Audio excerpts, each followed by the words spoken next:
Hi, I'm Matt from Xbox World, and this is Mirror's Edge, a game that we've been waiting for well over a year for. When we first saw it, we were all really excited. It looked fantastic. We couldn't quite believe it was an Unreal 3 game, but sure enough, it is. And it looks totally unlike anything else on the console. And everything was pointing towards a really, really good game. Unfortunately, now that we've got final code in, I think it's safe to say it's not quite. It's a game we'd still recommend to almost anyone, but we'd put a big caution on that recommendation. In Mike's review, he said that when Mirror's Edge works, it works really well. And that's when you're herring it across rooftops, when you're wall running across skyscrapers, jumping onto cranes, dropping down onto boxes, rolling every time you take a huge fall. And even when you're inside as well, sometimes Mirror's Edge works really well when you can find to corridors, especially when you're being chased by the guards and the police in the game. It only works well when you're at high speeds though. When that happens, the screen starts blurring, you hear Faith's heartbeat, you hear her breathing really loudly. And it's when the colours start bleeding in just at the right moment, just at the time when you're about to approach an object and you can see which way to go. If you play through levels 2 or 3 times, most of the time you'll end up going the same route. But every now and then you'll spy something different. Out of the corner of your eye, you'll spot a box that you didn't run on before, or a ladder that you just might have missed. And it's in finding these extra routes that Mirror's Edge really comes into its own. When you can tear through the levels without stopping once, jumping off the edge of buildings, because you know beyond that jump there's safety to be had in a crash mat further down in the city. At full speed, Mirror's Edge is like no other game. And they're mechanics that work really well.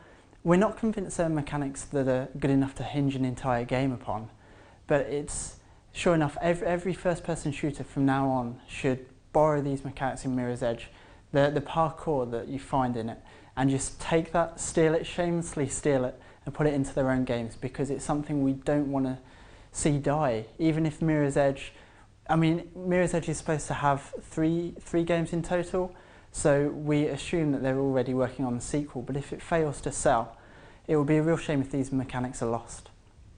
So we've established at great speed Mirror's Edge is like nothing else. Unfortunately, Mirror's Edge is its own worst enemy, because although most of the time you want to be going really fast, the level design just doesn't allow you to. Sometimes you'll be sprinting towards the edge of a building, expecting there to be another one just beyond that edge, but there's not, and you'll end up falling down to your death. And it'll happen a lot.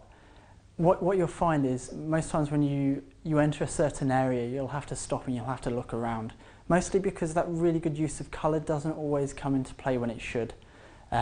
Sometimes you have to be too close to an object for it to turn red and to tell you that you can use it to carry on through the level. And it's at these times where Mirror's Edge just falls apart and it feels like it's a broken game. The worst case scenario is when you've got the buttons and the levers to pull. You'll come into a room, for instance, and you won't know where to go, and you'll find that there's a valve you have to turn off a steam vent so that you can climb a ladder to carry on, or you'll find that there's a button to go in a lift, and you go in that lift, then you have to wait 30 or 45 seconds for it to finish loading. And sometimes it's even worse than that. Sometimes the loading screens aren't even hidden. You'll be tearing through a level, tearing through the subway like we've got in this video, and all of a sudden the game will just stop for 10-15 seconds while there's a little loading bar in the bottom left hand corner. And the sense of speed that Mirror's Edge conjures up, the momentum that you have to maintain to keep going, to get the best routes in the game, it just goes away simply because the game hasn't been designed to sidestep all the loading. The levels are quite impressive in their size, sometimes in terms of their scope as well. There are many different routes to take. But in terms of level design, we're not convinced that DICE have done the best job they possibly could have. All too often you come to a crashing halt. Maybe you've pressed LB to jump over an object and it hasn't quite done it. It hasn't quite registered fast enough, and you come to a halt, you stop in front of that object. Then you have to backpedal and build up your momentum once more for you to vault over the object. Sometimes it is as simple as just a button press or finding a valve. You'll have to look up, do a wall run, jump backwards off a wall just to turn a valve, which There's no reason for that valve to be there. It's just stopping you progressing. When you're tearing through corridor after corridor, there's a single door closed and you have to press a button. There's no real reason for that to be there other than just to slow you down and give the engine time to load the next level. And that's a real shame because, well, I'll echo what Mike said again. When it works really well, but that's only at speed, and unfortunately, it tries its best to slow you down. While there's no multiplayer mode per se, Mirror's Edge has a really good time trial mode, and it's in time trial mode that it really comes into its own. While we like the fast parts of the career, there are too many times where you're having to slow down, look around, unfortunately even pick up weapons and shoot people.